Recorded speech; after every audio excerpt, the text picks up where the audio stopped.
What is going on, everyone? Welcome back to another episode of the podcast. Today, I am talking to Quayferd of S'efforcer. Many of you guys probably don't know who S'efforcer are. They are a band from here and also from PA. Their singer, who's Quay, lives in PA. I think he said that the rest of the guys here live in New York. So it was really cool getting to talk to him for two reasons. One, he's actually the first person on the show who's in a band that's released a record. And the second thing is that I'm actually a big fan of his band and that record.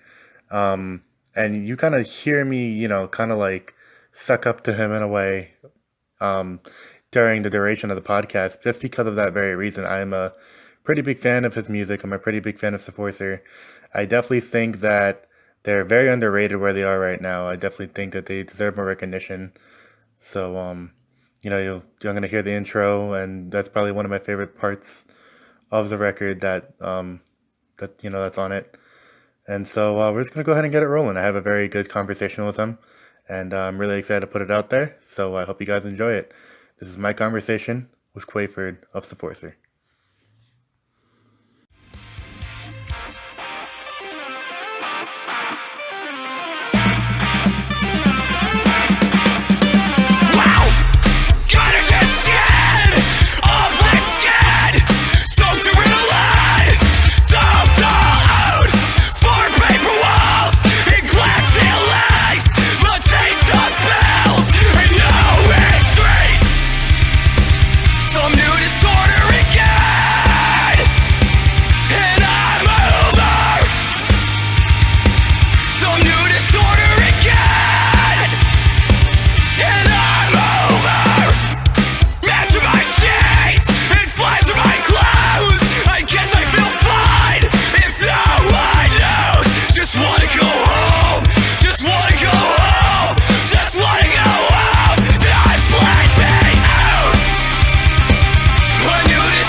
Hello.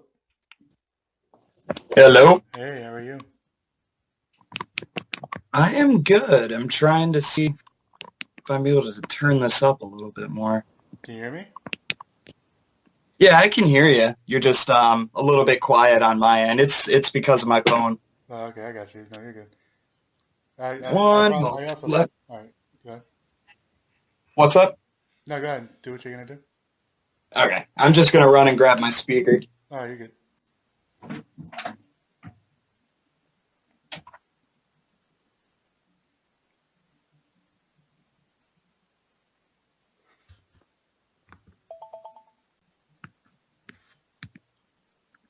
All right, we good?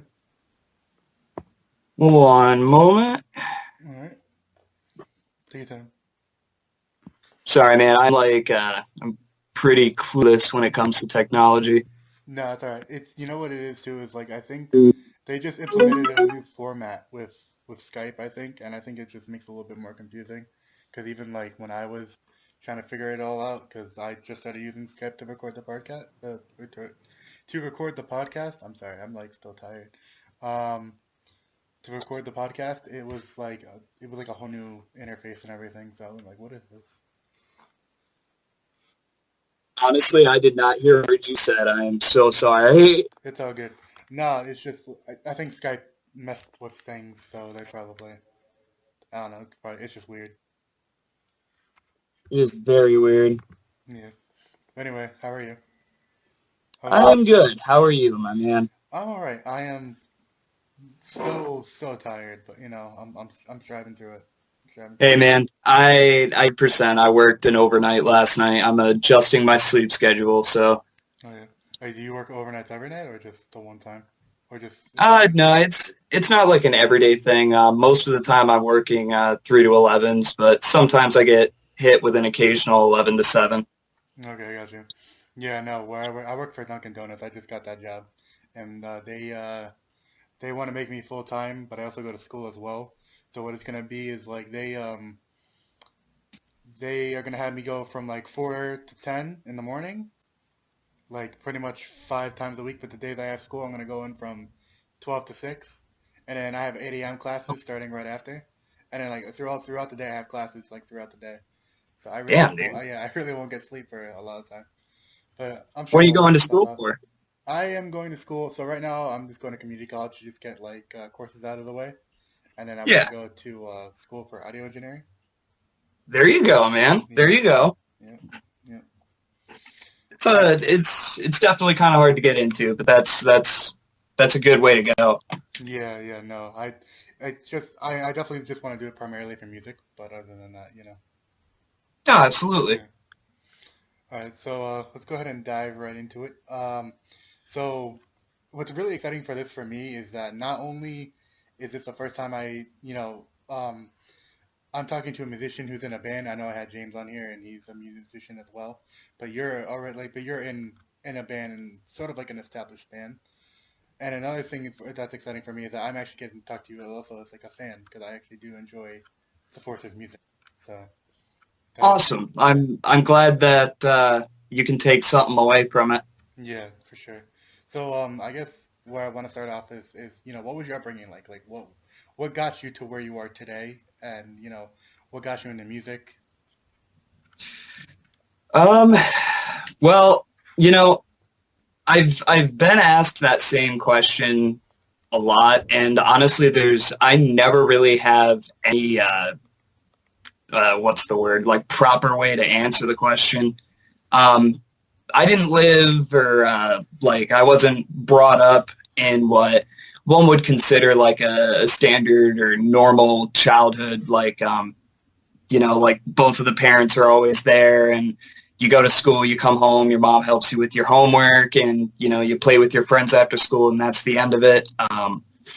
That wasn't really the way that my upbringing was like. Um, there's a lot. There's a bit too much to get into, but I don't know. Needless to say, there's a lot of material on the topic of S'efforcer that is on the album Survive Discover that actually dives into a lot of experiences that have to do with my upbringing. I would just say that the best way to get like kind of a grasp on what my childhood was like would be to listen to a couple of the tracks off the album. Honestly, they'd be the best examples would be Dybbuk, which is a personal account of abuse that I went through in my younger years. And then there's Room of Mirrors, which is specifically about a lot of the time that I spent throughout my adolescence jumping from psychiatric facilities, countless psychiatric wards, and then my time in 2 different residential treatment facilities, which definitely didn't help me out too much when it came down to the issues that I was already, dealing with and that I was already conflicted with.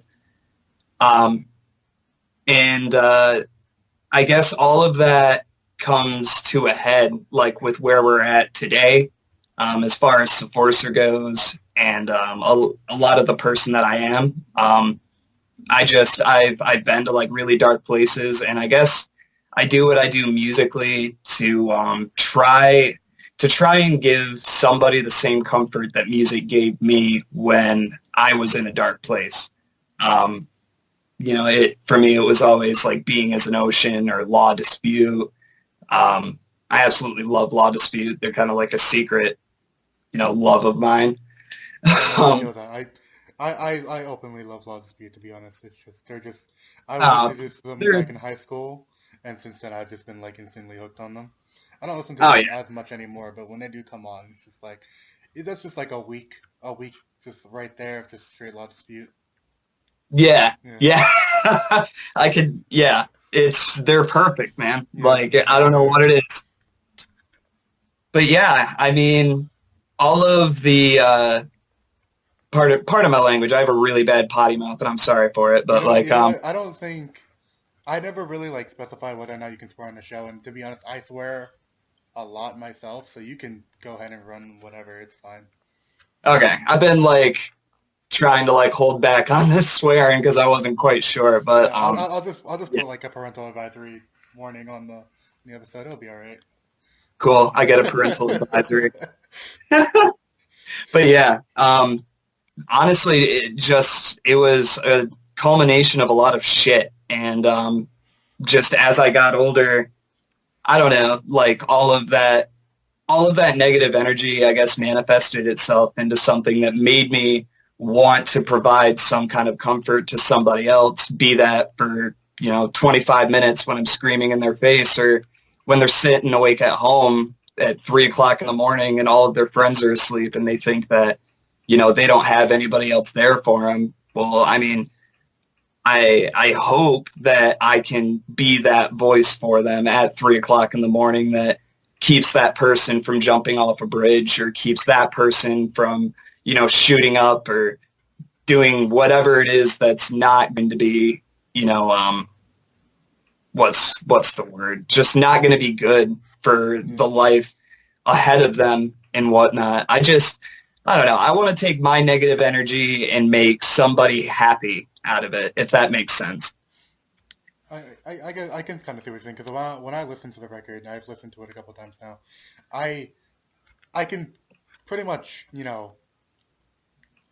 I can pretty much express like the emotions that you're like. I can definitely tell what you're feeling, and like on the record. And I definitely can say like what you just explained now is something that the record has done for me. I'm pretty sure the record's done it for numerous other people that have heard it.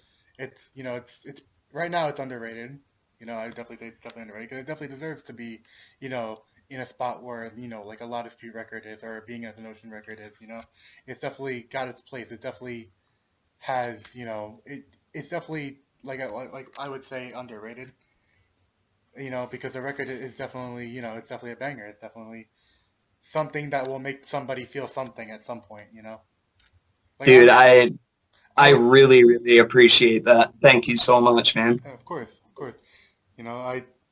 I would kind of put it on like a level of, where, Dear God by Being as an Ocean would put it for me. Like that record was pretty monumental to me as well. And Oh wow. Yeah. Oh wow, man. I don't know about all that. That is I mean, it's just a personal preference for me. I'm pretty sure people have other ways of putting it, but everything that you just said right now is just definitely, it's definitely something I can affirm. Awesome, man. I'm glad that I can, that we can do that for you. Absolutely. So, so when did you, obviously you just said, you're screaming in people's faces for 25 minutes, whenever you guys do get to perform, when, at shows. And so what made you want to do that? Like, what made you want to be a vocalist or a musician? So it was kind of like an all my life type of thing. Like, I couldn't really tell you where it started, because like all my life I was always kind of singing. I didn't really get into the whole heavy metal thing until, at least not like the heavy metal, until I was a little bit into my teens. The band that really got me into metal, just like in and of itself, would actually be Disturbed. And then I think I don't know. It's James, who also told me that's like one of his favorite bands, and then I think it's still one of his favorite bands from whatever. Yep. So no, don't worry. Yep. I'm not judging you openly. I might be judging you a little bit on the inside, but it's all right. Yeah. No, man, I totally hear you. I'd be judging me too, but it gets worse, because like as I got older, I found this one band, and I absolutely loved the guy's vocal style, and I love the dude as a person. I talk to him all the time, but it's definitely kind of like a secret sin of mine. The band that got me into heavy metal vocals was actually the Bunny the Bear. Oh, okay, and I know that band. Yeah. People hear that, and it normally goes like one of two ways. They're either like, what is wrong with you? Or the other one is like, I did not expect that. But Yeah, I don't know. I'm more on the side of I didn't expect that, but it works. Yeah, yeah. I don't know. I listen to a lot of weird music. Music that a lot of people would typically say is weird is typically what I really like to listen to. Um, but it was, yeah, the Bunny the Bear got me into vocals, and then when it came down to writing lyricisms, it's ironic that this is for Depthsposting because Silent Planet is actually a very big influence to how I like. I don't. I mean, obviously, I don't like read a Silent Planet song and think to myself, I'm gonna write exactly what this song says in the same exact mannerism. But Exactly. Yeah. No, I know what you mean. I listen to just about anything that Garrett writes, and it is profound. Some of the things that he says and like some of the things that he writes, and that gives me, my motivation whenever I'm writing to not just like, this lyric is good enough, I'll just leave it be. No, like the process of writing Survive Discover lyrically, it took a little over 2 years to get all of the lyrics written because I was just being that much of a perfectionist over the whole thing. Like, and I mean, even now that it's released, I still listen back and I'm like, man, I could have done that differently. I could have done all of this differently. Oh, I'm the same way. Like I like to write now, and even now, like I'm writing lyrics. I'm not in a band. I can't really sing or scream or do anything for shit. Hey, man, But let me tell I you enjoy writing. So. Let me tell you something. Literally anybody can sing and literally anybody can scream. It depends on how much you want to practice and how much you want to learn. Yeah. It's literally something that anybody can learn how to do. It's just different with everybody, Yeah, I understand that. So let me just rephrase that then. So as of currently, I can't really do anything for shit. Never doubt yourself. Yeah, but hopefully at some point. I'm working on it, but I will show you doing. Yeah. But yeah, right now it's currently I'm writing, and like a lot of my favorite bands. One of my favorite bands is always aside from being Silent Planet is Counterparts. Absolutely love Counterparts, and like as I'm Yes. writing now these days, I kind of like feel like I'm not really like I'm drawing influence, but I'm drawing influence just in choices of wording, like just wanting to push myself to that extra step, so like I can word something better. You know what I mean? Yes. So I Yeah. think Counterparts is an amazing band. I can't believe that I forgot to say anything. I like Tragedy Will Find Us is without a doubt my favorite album of all time. One of my favorite bands of all time is Breaking Benjamin, but Tragedy Will Find Us is an absolutely perfect album.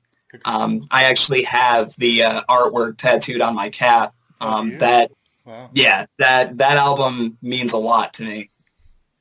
Yeah. No, and I definitely love I mean, my favorite album from them is The Difference Between Hell and Home. Yes, yeah, OG.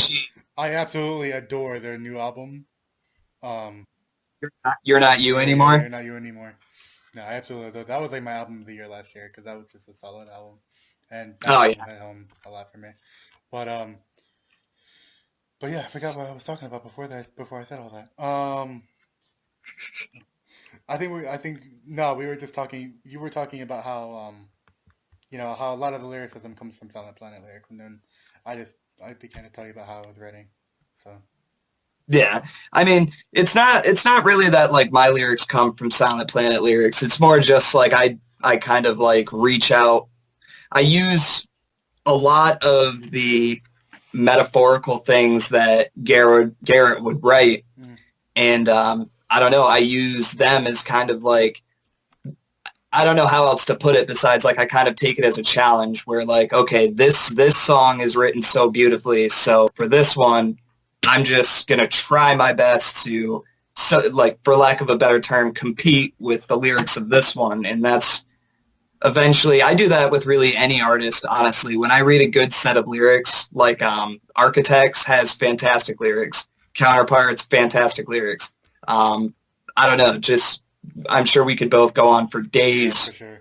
Just bands that have amazing lyrics, and I don't know. It's reading really good lyricisms that makes me want to write, lyrics. So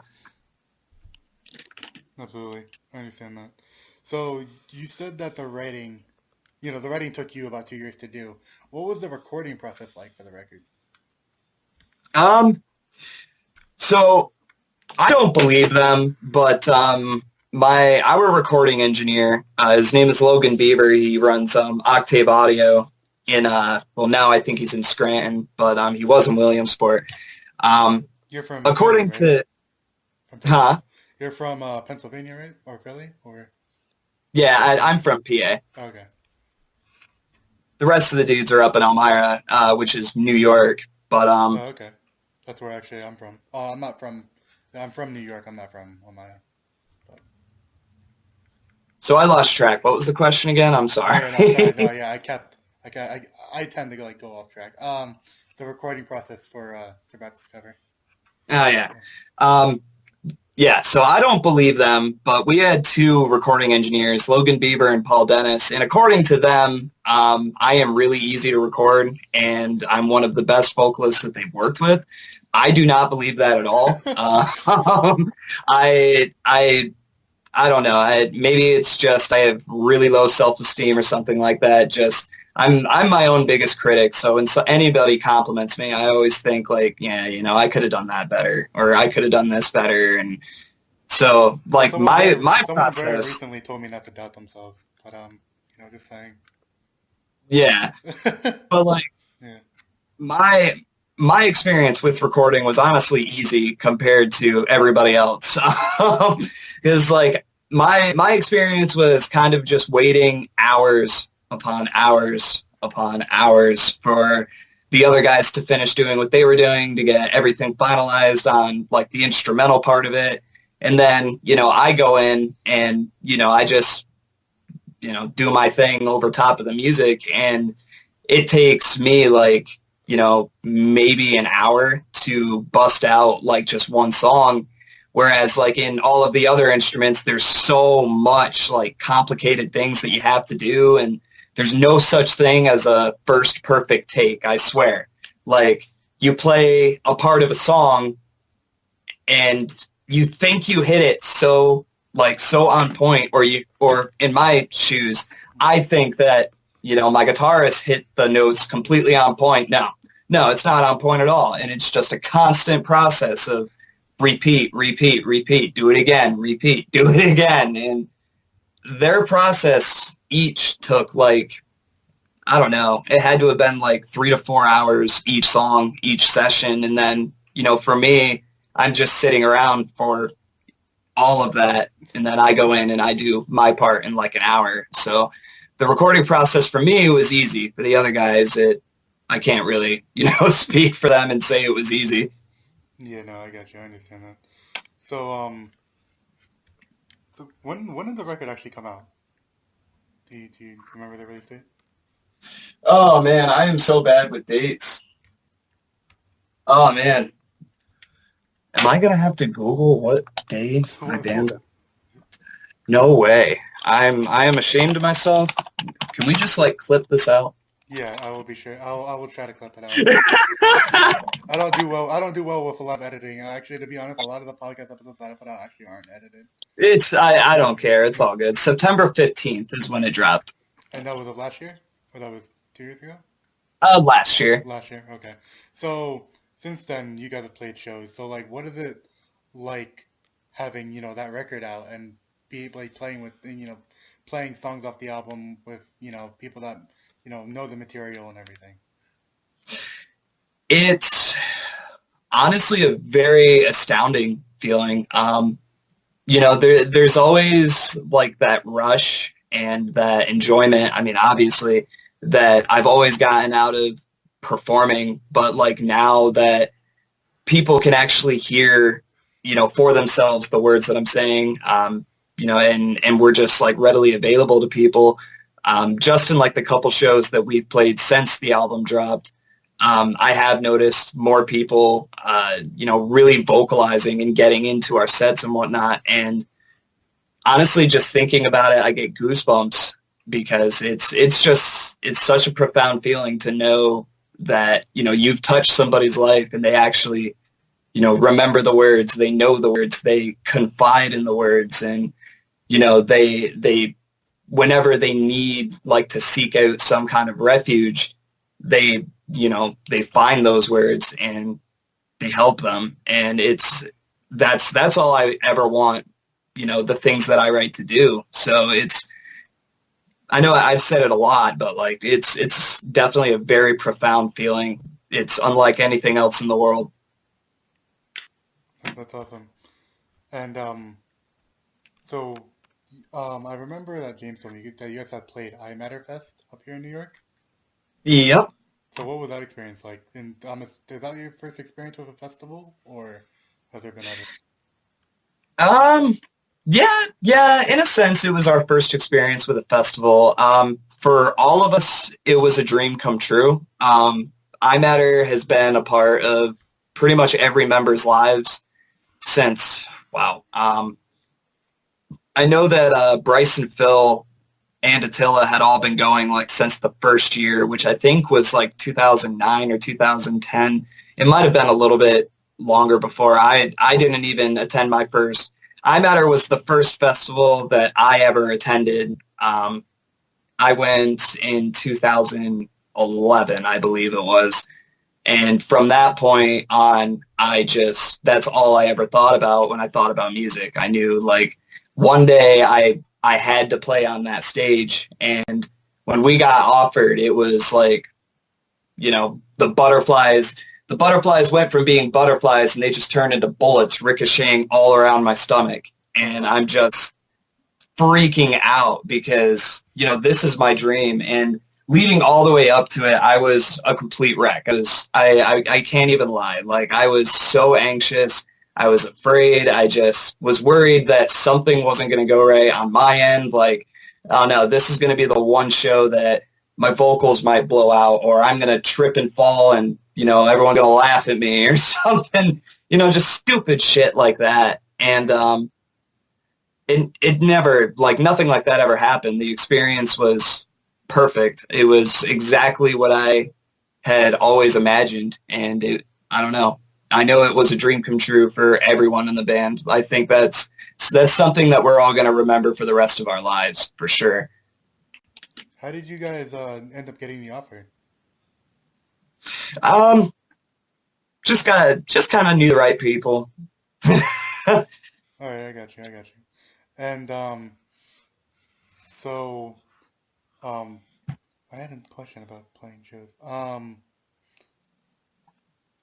So like, what is like the band's like warm up process for like when you guys go to play shows and such? Like, you guys all warm up or something, or do you guys like all like put your heads together? I have a warm up process. Everyone else kind of just has their own little. I wouldn't say they have processes, but they do have. I don't know. They have routines that they follow. Like with Bryce, he always like, makes sure that he's completely in tune, plays around with his pod, just make sure that everything works. He warms up his fingers a lot, which is something that I kind of yelled at him to do, and eventually he started doing it. When Charles was in the band, it was the same thing. Attila does the same thing. Phil will use a practice drum pad a lot before he'll actually play, and I mean that's kind of routine for any drummer. As for me, I have an entire routine that everybody laughs at, so I have to do it alone. I literally like have to go out to the band where no one can hear me in venues, or I like find some random alley in the town that we're playing, and I just, start doing my warm-ups. And more often than not, somebody walks by and they either, ask me if I'm okay, or they just look around like, what the fuck is going on right now, But yeah, my process is like a half-hour process of just making a lot of noises. All right, I got you. All right, so I think the last question I really got for you is, what's your favorite show that you've played so far, being in the band? Oh, that's a tough one. You can narrow it down to a couple, if you can. Okay. So the first show we ever played just as a band That's always just going to be my favorite because that's the first show we ever played as a band. That was with The Last 10 Seconds of Life, and I have the flyer right up here. Oh yeah, Last 10 Seconds of Life, Misgiver, Sabella, pretty much like all the hometown homies. That's got to be like the number one show just because it is the first show. And then we played at this venue called the Irish Wolf Pub in Scranton, PA. It was our first ever experience with what one would call like a hardcore crowd. And it was absolutely wild. I think that night, when we played that show that night, it was a completely different energy from anything else that we had done like live before. It was now please don't like mistake me. I'm not somebody that likes violence. I'm not somebody that encourages it. But like, you know, at shows, if you're moshing, like I mosh, I hardcore dance, I do all the stupid things that, you know, old people look at and are like, why the fuck they doing that? You know, I do all of those things, and because I mean, I don't know, I'm stupid. I like doing that stuff. No, because I mean, if I'm really in the mood for it, if I'm really, really in the mood for it, I'll do the same thing. Other than that, I'll pretty much stick to the front and like do like the push pit shit. But like when it's hardcore dancing, like, you know, like I wear glasses, so I always like feared for the safety of my glasses, you know, and all that, you know, all that fun stuff. But if I'm really, really feeling it, then you know I will. And if I'm really feeling it, it's got to be like maybe like a hardcore show when I'm really feeling it, you know. So. Yeah, exactly.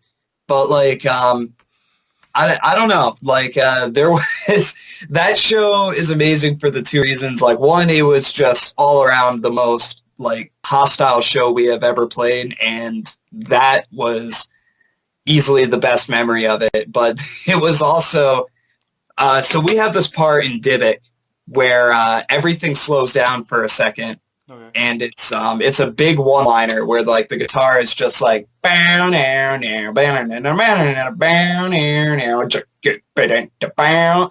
I come in with the one-liner that's what a disgusting catastrophe. Leading up into that, Bryce just like out of nowhere, I've never seen him do this. He had never done it before. Just out of nowhere, leading up to that. I'm hyping up the crowd like, Scranton, move this fucking room. And Bryce just yells, S'efforcer, motherfucker! The whole room just goes wild. And I don't know. There's a video of it. I have it saved on my Facebook. I'll send it to you after this. Okay, sounds good. Somebody else might get interested in it as well, so I might link it when I put the episode out. So I'm sure someone else is probably gonna be like, "Oh man, I want to see that too." Yeah. But yeah, there was the first show, the Irish Wolf Pub, and then it would come down to either I Matter or the album release show. Like either way, they're both on the list. I Matter just for, you know, the dream come true, and then the album release show was like. We spent so much time on that album. We spent, you know, like a lot of time went into that album. A lot of hurt went into that album. On the part of myself, a lot of, you know, memories went into that album. On the part of Bryce, he wrote the most of it with his own emotions and how he was feeling about the world. And it was between me and him that we both kind of, you know, found a direction in and of ourselves as far as like, you know, writing and whatnot went. But I kind of strayed away. What was the question again? I'm sorry. Yeah, I don't even remember. Oh yeah, like what your favorite show? You know, I think what it was is what your favorite show was, and then you were going into like you know, all right, you got it. Yeah, I'm sorry, man. I ramble a lot. I'm a talker. No, you're good. You're good. No, that was good. But yeah, no, actually, well, I guess another thing I meant to ask is, do you guys don't have any other material before the album, do you? We have one song, and that is called "The Body, the Mind." It just released as like a straight single, like it didn't make it on the record or anything. We were going to put it on the record. We were going to do a remaster of it, but just we started getting into the final stages. We actually had, I think there was a total of 3 songs that got scrapped from the album. They're hidden away forever. You're never going to hear them. They're just that bad. Well, The Body of the Mind isn't bad. Just the other 2 songs that didn't make the album, they were bad. Right. The Body of the Mind didn't make it onto the album, just because we kind of wanted to put that off for let's just say we wanted to put it off for a better time. Hint, hint. Eventually, we may meander back like into like our roots in the sense of what The Body of the Mind was. Just because that album, well, not the album, that song, that track, that 2-minute and like 30-some second track, that inspired a lot of people to actually start doing vocals. Like James Bazenka, the first time he saw us, he heard Dybbuk, and then he actually, he found his own connection in The Body of the Mind. And before we had released Teaching Snakes, unless I'm like getting my timeline mixed up, I'm pretty sure it was before we had released Teaching Snakes. James actually did guest vocals on The Body of the Mind for us. I want to say it was at the Champ, but I could definitely just be like mistaking dates. But it also inspired. So like if he's listening, and he'll probably like come and correct you or me or whatever. Oh yeah, but I know that it also inspired my good buddy Dakota, who actually, his name is Dakota DeCamp. He was in this band called In the Era, and he's a day one. Like, he was at the first show we ever played, and he has done nothing but support us since then. Every time he sees us, every time I see him, it's always, yo, you're getting your guest vocals on some track, like you're getting up here and you're doing what you want to do. Because that kid is like my family at this point. He's been a part of the S'efforcer family. He's been a familiar since really our first show ever. So I don't know. The Body of the Mind has its own memories that we're definitely going to revisit at some point. But definitely, it wasn't going to happen for Survive Discover. Yeah, I got you. And as far as I'm concerned, as far as I can remember, it's been a while since I listened to the record. Survive Discover didn't have any features on it, right? No. We played around with the idea. We really thought about it, but I think just somewhere along the line, we all kind of just thought it best to keep this record solely like to ourselves, being that we spent so much time on it, and this was like the first record that any of us had ever put out to the world. So I think we kind of wanted to keep it pure in the sense of kind of concealed and like contained within the band itself. Okay, I got you. And with like future material, I don't know if you guys are thinking about future material at this point, but like just as an idea, would you guys, want like features on records, or you guys like keep that mentality? What do you think? Well, I will say that we most definitely will have future material. It's hard to like get into the specifics without saying too much. Yeah. But we are in the process of writing. We do have a couple songs that are in the works. We're definitely going to be putting out more music. It's not really a matter of if, it's a matter of when, because I don't think any of us really know the timeline. We're trying to really keep ourselves busy for, at least the remainder of 2018. Well, the entire duration of 2018. The year just started. Yeah. We're definitely trying to keep ourselves busy throughout the year, and then eventually we'll come back to writing, but rest assured, like we're definitely not calling it quits. We've got a lot more that we're planning on doing, and I've got notebooks worth of materials and just things that I need to get off my chest, so to speak, in terms of writing. But as far as features go, it's a safe bet to say that future material will most definitely have features. I couldn't really tell you who. That's kind of going to be just another, not a matter of if, it's a matter of when type of deal. Okay, I got you. Oh yeah, okay. All right, no, yeah, I got you. And yeah, I think that's pretty much it. So before I let you go, is there anything that you want to plug? Maybe the band, like where they can find you at? If there's anything coming up. Yeah. You can find us. You can find us on YouTube. You can find us on SoundCloud. Our album is up on Bandcamp.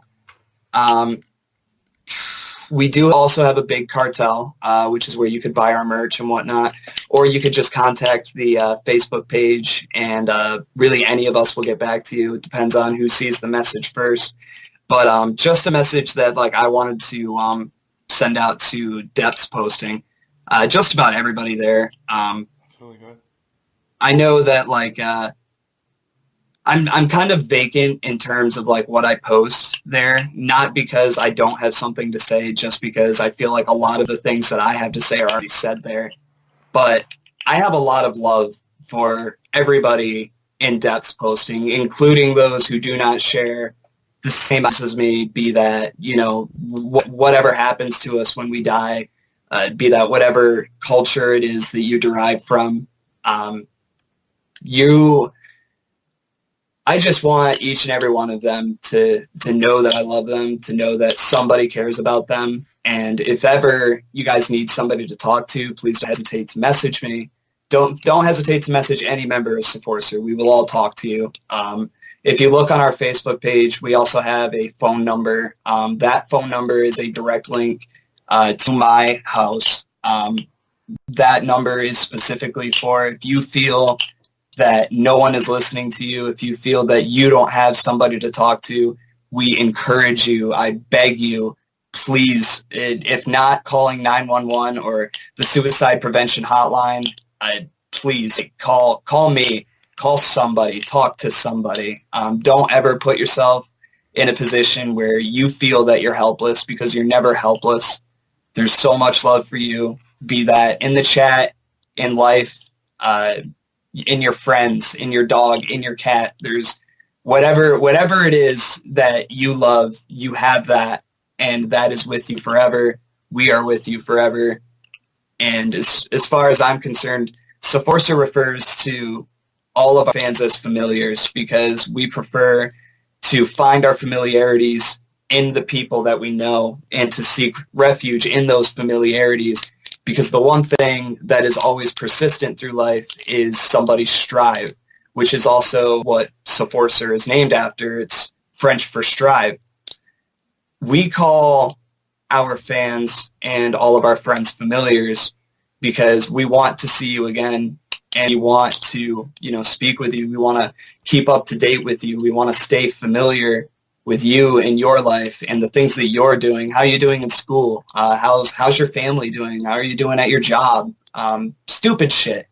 I don't care if you're bored or if you need someone to talk to. I'm kind of rambling at this point. No, you're good. You're good. Reach out.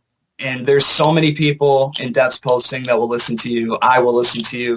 I know I'm probably the last person that anyone wants to talk to because of how vacant I am. But if there's nobody else and you just happen to hear this podcast, like, you're not alone. I've been there, and it sucks. In a sense, I'm kind of there at this point in my life now, and it does suck, but somebody is always there for you. You got to reach out to them. People can't pull you out of the water unless you have your hand out. But that was actually very powerful. I'm a little taken aback by that. And I kind of just want to say, like, I do appreciate that message. I do appreciate you putting yourself out there like that. I appreciate the fact that, you have put yourself, like, your number, and, all the bandmates have put themselves out there, for the sake of, wanting to help people. And I also want to say I do appreciate the vacancy that you do have in the group, because, I think sometimes, we just have to be as open as we can be. We have to, say what's on our mind You know, I think I definitely do that sometimes, and I think other people definitely do that sometimes. So it definitely is Oh, accepted by me. You know, and I will oh, add yeah. on. I will add on say, like, if you guys are listening to this, like, as you know, as Quay just said, I definitely, am somebody that if you guys need someone to talk to, then it will definitely, like, just message me. I'll give you my phone number, whatever the reason being, whatever, like, as he just said, just if you need someone to call, if you need someone to call, if you need someone to talk to, there's definitely people out there for you. So there is that. There's always somebody out there. Yeah, of course. All right, so I think that pretty much wraps it up. All righty, my man. All right, man. I definitely appreciate your time.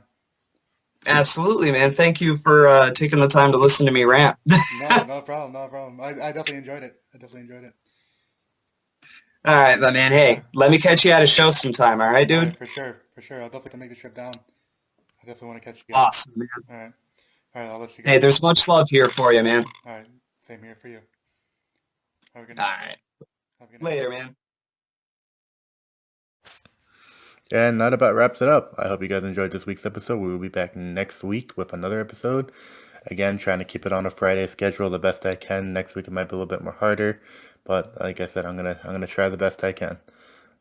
Anyway, if you guys have any comments, if you guys like it so far, or think if I can improve anything, and let me know. Either let me know on Facebook, let me know in the group, let me know in the comment section of the video of the podcast, or let me know by email. The podcast actually has an email. It's depthspostingpodcast@gmail.com. So there's that. And like I said, we'll be back next week. So I hope you all have a wonderful day, and see you then.